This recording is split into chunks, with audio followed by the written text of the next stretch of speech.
ये दुग्ध व्यापारी ना हो तो जो शासन प्रशासन ये बात कहता है कि आप गंदगी फैला रहे हो, इस गंदगी की वजह से ही आपके बच्चे जो है दूध पी पा रहे हैं। बेजुबान जानवर, आपने उनको कैद में डाल दिया। कौन सा अपराध किया था उन्होंने? जानवरों ने कोई अपराध नहीं किया था। अरमान खान जो मौजूदा विधायक है यहाँ आए कि नहीं अभी तक? अभी तक तो नहीं है। आपकी भैंस लेकर गए लेकिन मौजूदा विधायक आए कि नहीं आए? कोई नहीं है, 18 भैंस हमारे ले गए। पैसा सारी ले ले और हमको नगर निगम में नौकरी दे और नगर निगम की दुकानें हमको इलाट करे। हमें भैंस नहीं पालना है। अगर कोई दाढ़ी टोपी वाला अगर भैंस पाले हुए तो आपको नफरत होने लगती है। मान लिया एक बच्चे ने गलती करी है, मान लेता हूं मैं, उसको जस्टिफाई नहीं किया जा सकता, पुलिस प्रशासन पर हाथ नहीं उठाना चाहिए था, लेकिन यह भी जानिए कि उसने उठाया क्यों। हम पूरे लखनऊ को दूध पिला रहे हैं, पूरे लखनऊ के बच्चे बच्चे तक दूध पहुंचाने का काम कर रहे हैं इस गंदगी में रह के। हमारे खुद के बच्चे कभी कभी विकलांग होते हैं आपको सही दूध देने के लिए, आपको सही सुविधा पहुंचाने के लिए। पूरे उत्तर प्रदेश के अंदर जगह जगह पर पुलिस को जो है दूसरे समुदाय के लोगों ने कई बार हमले किए हैं, उनके कपड़े उतार दिए हैं। तब क्यों सिंघम नहीं बनते हैं पुलिस वाले लोग? आपकी जब से सरकार बनी, उजाड़ने में क्यों आपको भरोसा है? आइए बसाने में भरोसा करिए। अगर नहीं छोड़ते तब हम आंदोलन करेंगे इंशाल्लाह, ये भी बात तय है।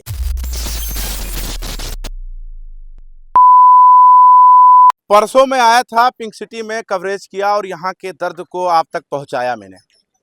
समाजवादी पार्टी यहाँ खड़ी थी और देखिए आईएमआईएम यहाँ पर पहुँच गए, लेकिन मौजूदा विधायक अभी तक हमारे कैमरे पे नज़र नहीं आए। ये हमारे पीछे देख सकते हैं, समाजवादी बाद आईएमआईएम के लोग भी यहाँ पर पहुँच गए हैं। शेख ताहिर सिद्दीकी जी जो है वो पिंक सिटी पहुँचे हुए हैं, जहाँ से भैंसें जो है वो उठा ले गई नगर निगम और उसके बाद नीलामी की तरफ जो है भैंसें बढ़ गई हैं, यानी नीलामी कराने के लिए नगर निगम तैयार है। तो यहाँ पर आप पहुँचे हुए हैं, क्या हुआ, कुछ बातचीत हुई इन लोगों से कि क्या क्या निकल कर आया? देखिए, जब सत्ता और शासन निरंकुश हो जाए, जानवरों के साथ भी संवेदना न रहे। बताइए, ये दुग्ध व्यापारी हैं और जो खास करके गद्दी समाज से ताल्लुक़ रखते हैं, ये माइनॉरिटी के लोग हैं। हमारे यादव लोग भी जो है दुग्ध का व्यापार करते हैं। लेकिन आप हमें ये बताइए कि जब कभी शहर को आपने बसाया, आपने पहले उनको कहीं से निकाल करके किसी एक दूसरी जगह पे शिफ्ट किया, फिर जब दोबारा आपने जो है बस आपका जो है शहर आगे बढ़ा तो इनको आपने दूसरी जगह पे शिफ्ट किया। यार, ये भी एक इंसान है। आप लगातार इनको शिफ्ट करते हो और शिफ्ट करने की वजह से पूछिए, ये जंगलों में शिफ्ट होते हैं।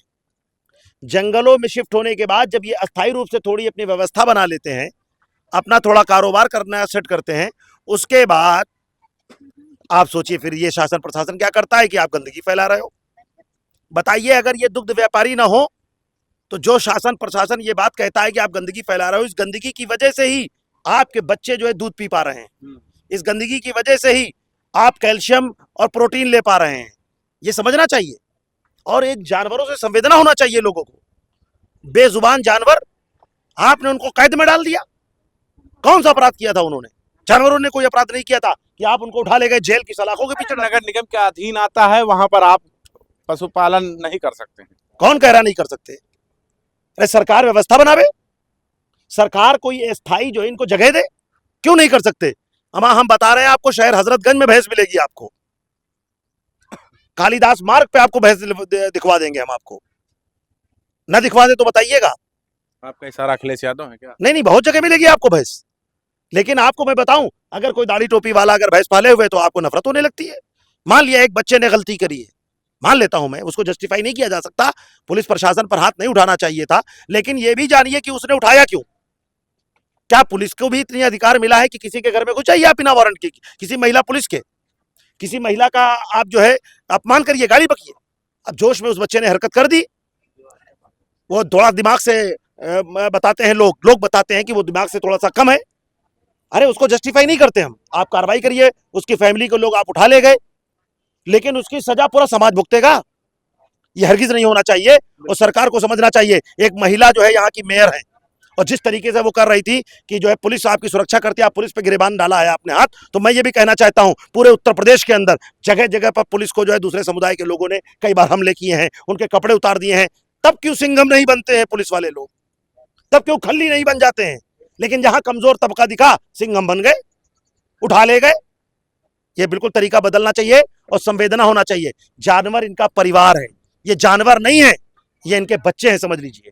इससे इनका घर चलता है। बिल्कुल, देखिए ये हमारे साथ एआईएमआईएम के यूपी सेंट्रल अध्यक्ष शेख ताहिर सिद्दीकी मौजूद थे, जिनसे हम बात कर रहे थे। वो यहाँ पिंक सिटी कहते हैं इसको, पिंक सिटी नाला कहते हैं शायद इसको, पिंक सिटी नाला कहते हैं, जहाँ पर हम हैं।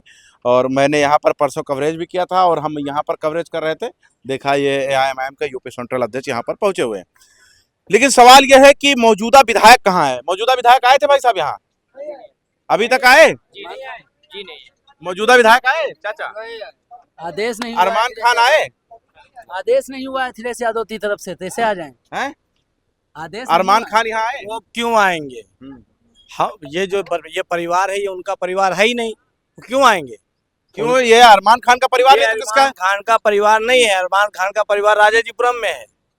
अरमान खान का परिवार उधर साइड किनारे किनारे है, उनका ये परिवार ही नहीं है, ना उनसे कोई मतलब है। उनके नेता तो खुद ही इशारा दे रहे हैं कि 10,000 भैंसी हमने देखी है उस इलाके में। आप ही के चैनल पे बोले हैं, वो तो सिग्नल दे रहे हैं कि वहाँ 10,000 भैंसियां बंधी है। मतलब उठवाना चाह रहे हैं वो। और क्या, वो और उसका रहे हैं कि 10,000 भैंसियां बंधी, आप 400 खाली लाए हो। भाई साहब ये बताइए, अरमान खान जो मौजूदा विधायक है यहाँ आए कि नहीं अभी तक? अभी तक तो नहीं आए, कोई शुद्ध लेने आया? कोई नहीं। अनीस राजा तो आए, मैंने खुद कैमरे पे कैद किया, जो यूथ ब्रिगेड्स के प्रदेश अध्यक्ष हैं, उनको तो मैंने खुद देखा है। बाकी मौजूदा विधायक का बताइए। मौजूदा विधायक अभी तक तो नहीं आए। संसद जी भी तो नहीं आए हैं, संसद जी भी तो नहीं आए हैं। और यहाँ पर ना नाली है ना सीवर है, कहाँ पानी ये गोबर जा रहा है उसके अंदर, सीवर के अंदर। मेयर जी खुद झूठ बोल रही है। जो नगर निगम का काम है रोड बनाने का, रोड तो बना ही नहीं है। यहाँ पर घरों के अंदर से भैंसे निकाल निकाल के ले गई हैं और इसको अवैध डेयरी बना रही है। यहाँ पर बताइए कोई भी सीवर लाइन पड़ी हो जो चौक हो रही हो, जाम हो रही हो, ऐसा कुछ नहीं है। क्या कह रहे हैं भाई साहब? रोड दिखाइए ना, ये रोड है, ये देखिए रोड दिखाइए। यहाँ इंसान नहीं रहते क्या? देखिए ना, आप दिखाइए ना, कवर तो कीजिए, सामने देखिए। नहीं, इंसान रहते हैं कि नहीं? अब वो तो आप बेहतर देखेंगे ना, टैक्स जाता होगा पूरा। वो तो स्वाभाविक। आप देखिए ना, रोड देखिए ना। चाचा, आपकी भैंस लेकर गए, लेकिन मौजूदा विधायक आए कि नहीं आए? विधायक कोई नहीं है, 18 भैंसे हमारे ले गए हैं, घर से ताला तोड़ पकड़ ले गए। तो नीलामी होने जा रही है, 21,000 रुपए लेके जाइए तो और 1,02,000 रुपए। रुपया क्या कह रहे हैं? 1 रुपया नहीं दिया जाएगा। कहाँ से गरीब आदमी, इनका काम धंधा सब बंद है, ये कहाँ से पैसा देंगे लाके? कहाँ से 12,000, 22,000, 50,000 कहाँ से इनके पास आए? इनके पास अगर इतना पैसा होता तो यहाँ नाली के किनारे रह रहे होते। 21,000 रुपए नीलामी में और प्लस 1,02,000 रुपए आपको डिपॉजिट करना पड़ेगा। ये मुझे जो अभी जानकारी मिली है वहाँ पर। पैसा नहीं दिया जाएगा। भैंसी ले गए, पैसा कहाँ से लाए थे उनको?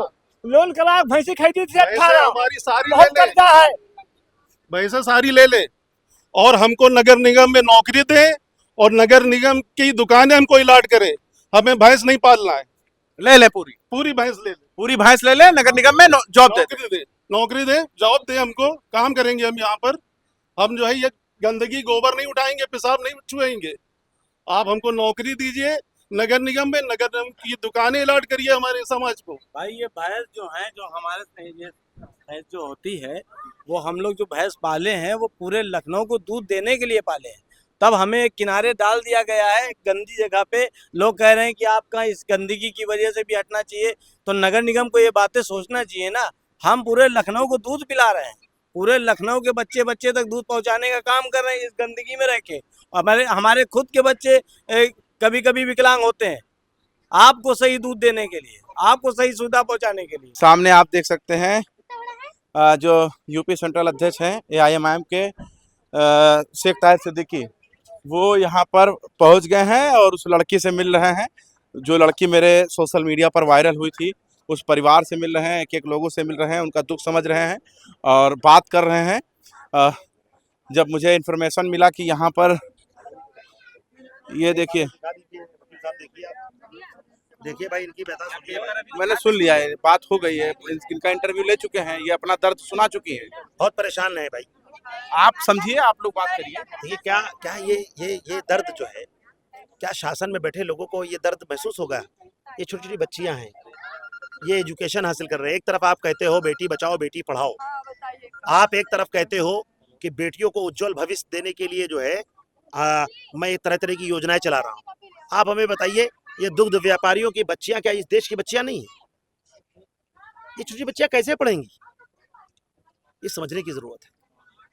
ये इतना दर्द है, एक बूढ़ी माँ इन बच्चों को जो एक पाल रही है, और आपको ये पता होना चाहिए कि जंगलों में इस वक्त लोग रह रहे हैं अपनी भैंस को लेकर के, और जो भैंस कैद में है। सबसे बड़ा सवाल देखिए, आपको बहुत से जानवरों से संवेदना है, लेकिन आप हमें बताइए जो कैद में डाल दिया जिन जानवरों को, यार उन्होंने कोई अपराध नहीं किया था, उनको जंजीरों में डाल करके कांजी हाउस के बाड़ों में आपने कैद कर दिया, उसके परिवार से उनको आप मिलने नहीं दे रहे हो, तो बताओ वो जानवर किस दर्द में जी रहे हो। प्लीज मैं सत्ता शासन में बैठे हुए लोगों से कहना चाहता हूँ, बिना पैसे लिए इन लोगों को इनकी जो है, अगर नहीं छोड़ते तब हम आंदोलन करेंगे इंशाल्लाह, ये भी बात तय है। ये दर्द जो है सहा नहीं जाएगा। कल नीलामी का ऐलान कर दिया गया है। कल नीलामी का ऐलान कर दिया गया है। आप निरंकुश होकर के कुछ भी कर सकते हैं, लेकिन अंकुश लगाने के लिए हाई कोर्ट न्यायालय अभी जो है इस तरीके से निरंकुश नहीं हुई है। हम वहां बात करेंगे, बाकी जो है कल मेयर साहिबा से मिलकर के बात करेंगे कि आप ये सब क्यों कर रहे हैं। टाइम कहाँ बचा है? कल 12 बजे तक तो नीलामी होनी है। टाइम नहीं बचा है तो नीलामी के बाद भी बहुत सी कार्रवाइयां होती हैं। अगर आपने गैर कानूनी तरीके से कोई कार्रवाई की है तो कानून के शिकंजे में आपको भी आना पड़ेगा। मेयर साहब तो करें कानून के दायरे में रहकर नीलामी होगी। कानून के दायरे में तो हमें लग रहा है नगर निगम नहीं रहता है, वो कानून के खिलाफ चल रहा है। जाइए कानून के जो नगर निगम का ऑफिस है, पूछ लीजिए जा करके, वो आर्टिकल्स के और जो है कानून के दायरे में बना हुआ है या उसके यहाँ कोई चीज की कमी है। आपको नगर निगम में बहुत सी गंदगी दिखा दूंगा, नगर निगम ऑफिस में दिखा दूंगा, आपके कैमरे के सामने दिखवा दूंगा। तो क्या अपने जो है ऑफिस के खिलाफ वो कार्रवाई कर लेंगे? कुछ कभी कभी समाज से संवेदना की भी जरूरत होती है।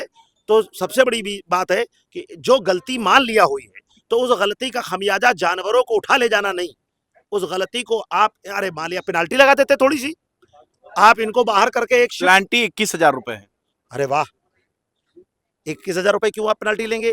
एक सूत्री कार्यक्रम करके आप पूरी भैंस उठा ले जाएंगे, पूरी बस्ती की बस्ती उठा ले जाएंगे। आप एक सूत्री कार्यक्रम करते कि आप दूसरी जगह पे एक उनको अस्थायी जगह दे देते, परमानेंट।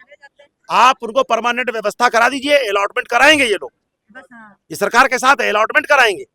आप सड़कें दे दीजिए, सुरक्षा दीजिए, व्यवस्था दे दीजिए। आप किसी जंगल में अगर इनको परमानेंट व्यवस्था दे दीजिए तो ये अलॉटमेंट करा करके रहने के लिए तैयार है। सब कैसे तैयार है? लेकिन आप करिए तो आपकी जब से सरकार बनी, उजाड़ने में क्यों आपको भरोसा है? आइए बसाने में भरोसा करिए, उजाड़ने में भरोसा मत। तो देखिए ये एआईएमआईएम के यूपी सेंट्रल अध्यक्ष हैं, वहां पर पहुंच गए हैं जहां से भैंस नगर निगम वाले उठाकर लेकर गए हैं और अब ये चर्चा कर रहे हैं। खैर आपकी क्या राय है वो आप जरूर बता दीजिए। देखते हैं 24 तक न्यूज़ के साथ।